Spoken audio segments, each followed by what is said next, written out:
ইরানের জন্য বিশাল সুখবর। ইরান যুদ্ধে মাঠে নামতেছে রাশিয়া।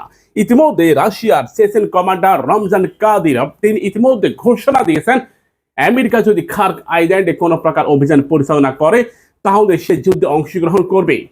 রাশিয়ার Chechen commander Ramzan Kadyrov Chechen army ইতিমধ্যে সকল ধরনের প্রস্তুতি সম্পূর্ণ করেছে। ইউক্রেন যুদ্ধের মোড় ঘুরিয়ে দিয়েছে এই সেশন কমান্ডার রমজান কাদিবের দল।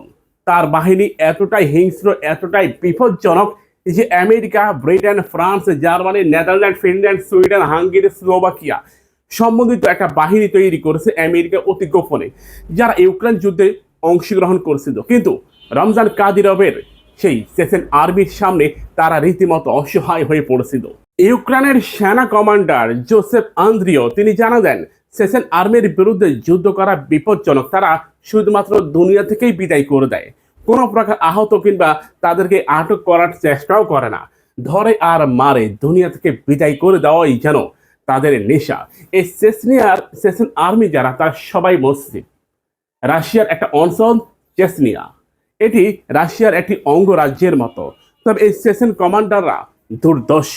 তাদের নিজস্ব একটা বাহিনী রয়েছে, নিজস্ব দল রয়েছে, সরকার রয়েছে, এমনকি নিজস্ব চিন্তাধারা রয়েছে।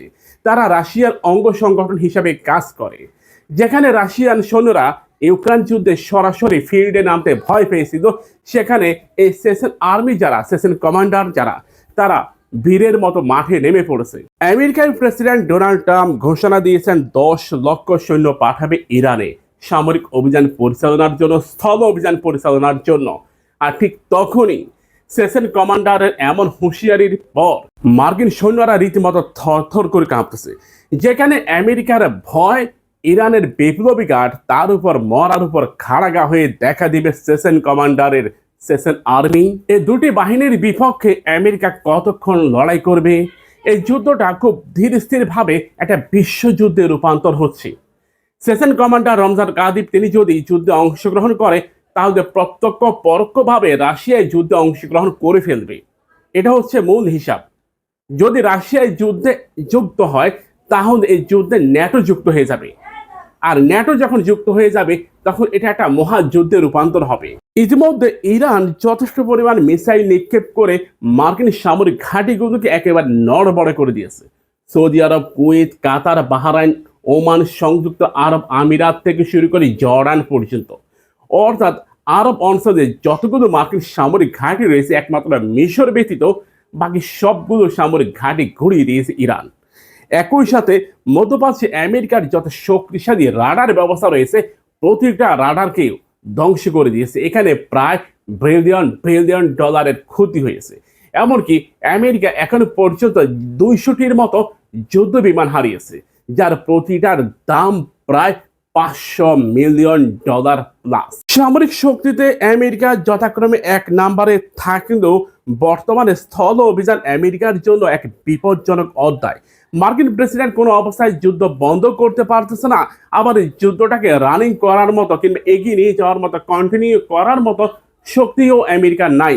ইরান আমেরিকার মোট 3টি ক্ষতি করেছে এই যুদ্ধে। প্রথমত, আমেরিকা সারা বিশ্বে অস্ত্র বিক্রি করে, মিসাইল বিক্রি করে, যুদ্ধ বিমান বিক্রি করে, অ্যাটাক হেলিকপ্টার বিক্রি করে, এয়ার ডিফেন্স সিস্টেম বিক্রি করে। ইরান কি করেছে? আমেরিকার যুদ্ধ বিমান ভূপাতিত করেছে প্রায় 200টি। আমেরিকার অ্যাটাক ড্রোন ভূপাতিত করেছে প্রায় 360টির মতো। একই সাথে আমেরিকার প্যাট্রিয়ট মিসাইল সিস্টেম, আমেরিকার থার্ড এয়ার ডিফেন্স সিস্টেম, এগুলোকেও একেবারে অকেজো করে দিয়েছে। অর্থাৎ এখন $multi-billion খরচ করে ব্রিটেন, ফ্রান্স, জার্মানি এই রাষ্ট্রগুলো এখন আর আমেরিকা থেকে শক্তিশালী এয়ার ডিফেন্স সিস্টেম ক্রয় করবে না। চিন্তা করে দেখুন, আমেরিকা রীতিমতো 12টা বাজিয়ে দিয়েছে ইরান। রাশিয়ার ঊর্ধ্বতন সাবেক কর্মকর্তা মাইক হেনরি সম্প্রতি একটা বক্তব্য দিয়েছেন। তিনি তার বক্তব্যে বললেন, আমেরিকা যেই গতিতে যুদ্ধটা পরিচালনা করতেছে তা পুরোপুরি ভুল। আমরা মনে করি আমেরিকা ভুল একটা যুদ্ধে জড়িয়ে পড়েছে, আর এই যুদ্ধ থেকে আমেরিকা বের হতে পারবে না। কারণ ইরানের এত পরিমাণ ক্ষয়ক্ষতি করেছে, ক্ষতিপূরণ না দেওয়া পর্যন্ত ইরানও যুদ্ধ বন্ধ করবে না। অবশ্যই একটা চমক খবর আছে আপনাদের জন্য, আমার ভাইয়ের, আপনাদের জন্য। ইরান বিপুল পরিমাণ পারমাণবিক অস্ত্র তৈরি করবে ঘোষণা দিয়েছে। আন্তর্জাতিক পরমাণু কমিশন থেকে তারা নিজেদেরকে প্রত্যাহার করে নিয়েছে। এখন থেকে ইরান আর কাউকে জবাবদিহি করবে না। আর এটার প্রয়োজন ইরান কাউকে মনে করবে না যে আমাদের জবাবদিহি করতে হবে কখন কি করতেছি। ইরান এই কৌশলে নিজেদেরকে উত্তর কোরিয়া কিংবা পাকিস্তান কিংবা চায়না কিংবা ইসরায়েলের মতো একটা রাষ্ট্রে পরিণত করতে যাচ্ছে, যে ইরান নিজস্বভাবে পারমাণবিক অস্ত্র তৈরি করবে। এক্ষেত্রে ইরান কোনো রাষ্ট্রকে জবাবদিহি করবে না। হরমুজ প্রণালীতে ইরান এত পরিমাণ শক্তি বাড়াচ্ছে যে হরমুজ প্রণালীতে এখন জাহাজ প্রবেশ করাটাও বিপজ্জনক। প্রতিটা রাষ্ট্র নিজ মতো করে মিথ্যাচার করতেছে যে ইরান হরমুজ প্রণালী খুলে দিয়েছে। আন্তর্জাতিক গণমাধ্যমগুলো এটা দাবি করতেছে ইরান কখনোই হরমুজ প্রণালী খুলে দেয়নি।